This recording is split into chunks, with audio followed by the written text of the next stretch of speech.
Alright guys, so I'm going to give you part 2 about painting weights. I know it's been a while since I've uploaded it because I had part 1 up for a while, but now this is part 2. Let me show you how this works. Now this is an earlier version of my model before I did edits with the weights and added deformers for the push and pull on the skin and movement. I can make another video of that later on, but let's talk about editing weights. Now what we covered before was when you first skin your character. Let's switch to animation. You want to make sure, and this is just using Maya's default, this isn't using the plugin, one of the new plugins from Autodesk, which I'm going to introduce later on. It seems to be pretty cool.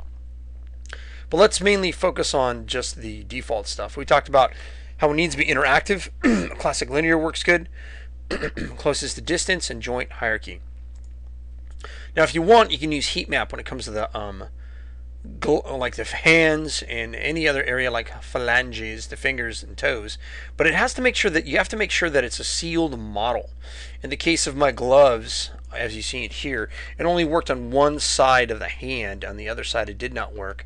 That's because it was kind of an open glove, and that open glove was very inconsistent.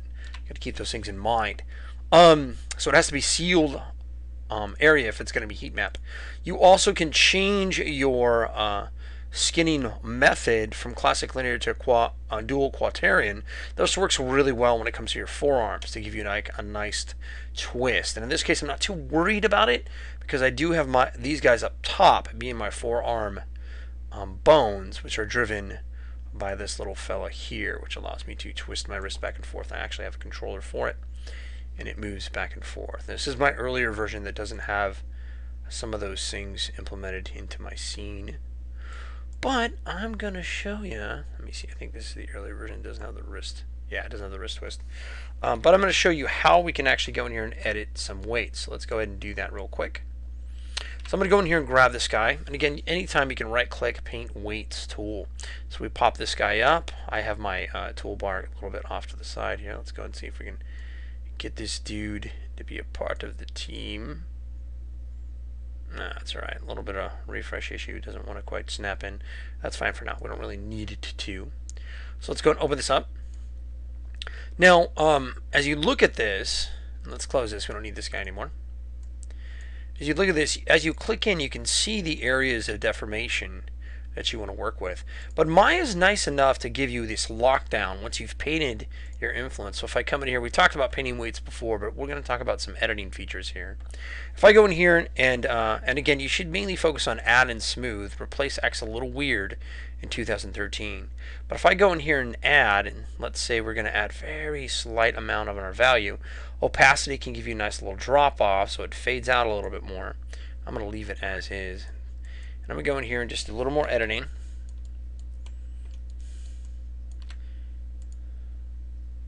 Oh, Control Z there for a second. And we're going to mainly add right on that elbow region. So add a little bit there, a little bit there. So we're going to use add, and at the same time we can use some smoothing. So we'll go in here and do some smoothing. Smooth that out. It gives you a nice average of it. Obviously it needs to be smoothed a little bit more right in here. So you get a nice little equal pinch. Smooth that out. As it smooths out, you can lock it. Say, hey, I don't want to mess with that anymore. Now, as you go into Maya, as you start to lock all these, there comes a point where you say, oh, I need to edit something, and you try to paint it, and Maya's going to let you know down here in our status line here. It'll say, hey, you need to unlock some of those weights. So I'd go back here and unlock those weights in that area. Now, don't go unlocking everything, because if you do, you can run into problems. You'll paint weights in one area, and it may shift all the way to a different area on the body. You don't necessarily want that. So just keep that in mind. So again, locking weights can help you hold down a particular region. Now if you locked almost all of them, and then when you try to edit one and then Maya yells at you, just unlock the areas which are closest by so that you only have to affect this region and only have to edit this particular region. We can also copy weights from selected vertices. So if say I like the weights here, I can right click here and go to my select mode. This allows me to select vertices. I can copy those weights, and then I can also paint them on another set of vertices that I like. And that works out pretty good, but you got to make sure you select the correct vertices. Sometimes you can go into paint selection mode, in vertices mode, paint it, and then try the copy weights, but that doesn't always take. Sometimes it actually is necessary to go to paint selection mode here. So we'll go in here and grab our area or region. It sucks because you do a paint select mode. There we go. See if we grab them. There we go. Cool, it works. Sometimes it doesn't always refresh. I was afraid it wasn't going to work on us. And then from here you want to do the copy paste, because if you try to do it a different way outside of the native tools, as in right clicking, like I said earlier, it's not going to necessarily work. So you try to keep everything local to these options as we're on top of the skin. Now another thing you can do, you got to make sure you're in paint selection mode too. And I mentioned this before, that sometimes this hammer tool gives you a little bit of trouble. You just got to make sure you have the paint selection tool set up. So I can go in here with these vertices selected, I can start hammering my weights. Now you'll notice it goes, it gets really extreme when doing that. So you got to be careful with this guy. It doesn't always work like you should. So this is what I meant by sometimes it can be a little bit tricky. You could even try go back into your paint mode, and let's see if this guy will play nice with us now. Nope, still wants to fight us a little bit. You can actually go in here and just simply select your vertices in general, select them, and then from here we could go into our paint skin weights tool. Notice they're still selected, and you can try to hammer them out. Now again, it still can give you trouble. See that right there? So it's a little bit fussy and finicky with that, and so you just got to be aware that can give you some trouble sometimes. Let me go to add, try to hammer it out again. Nope, still wants to give us a hard time.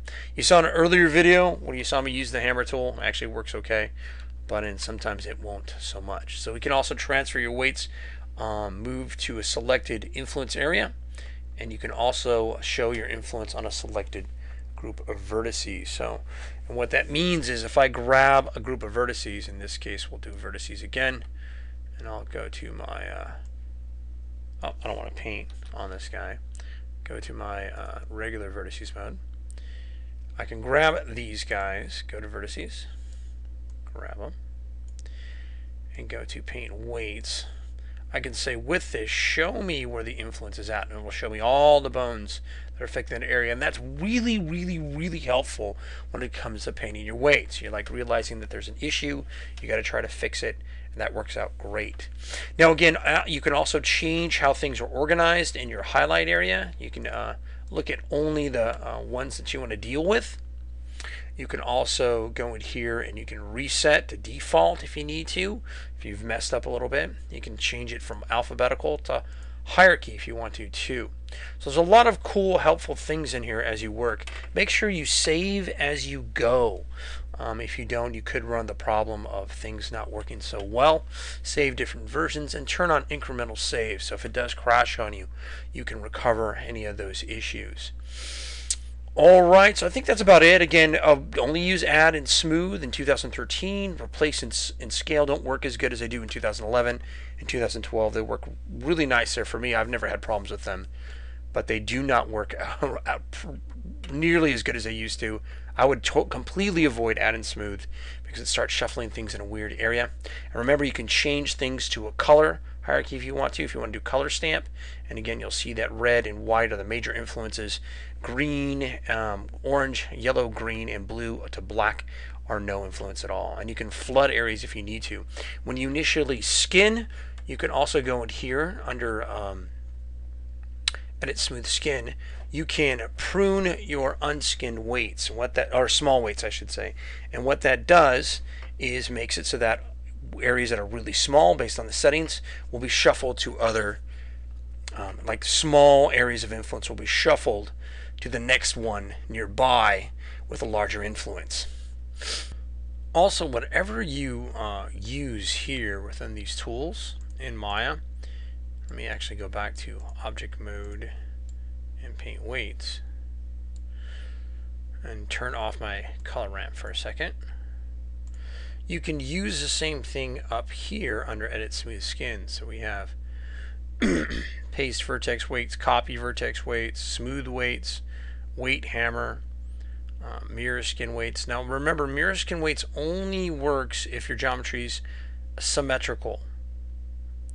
it has to be symmetrical, not asymmetrical. It has a harder time trying to define the difference between the two areas. If it's slightly off, you can have less of a issue. But if it's dramatically off, mirror skin weights for obvious reasons aren't going to work. You can paste your vertex weights, talked about earlier. Move weights to influence objects, so we're not going to get into that, but later on I do have a video on influence object too. Prune small weights. So this actually works really well. What this does, see that shift right there? It gets rid of any excess weights that could give us some issues in the long run. Let me do Control Z so you can see that. And again, it works pretty well. Skin, and then we'll go to Edit Smooth Skin, and we're going to prune small weights. And you can choose what range that is. Hit prune, and it shifts and shuffles them around. Right here I have a wrap deformer. This is not doubly painted, but I made a wrap deformer for his shirt, which is just another piece of his geo put on top of things. Alright, so that's about it for painting weights. I thought I'd go over that for you. And hopefully that helped you out. And that's about it with this particular video.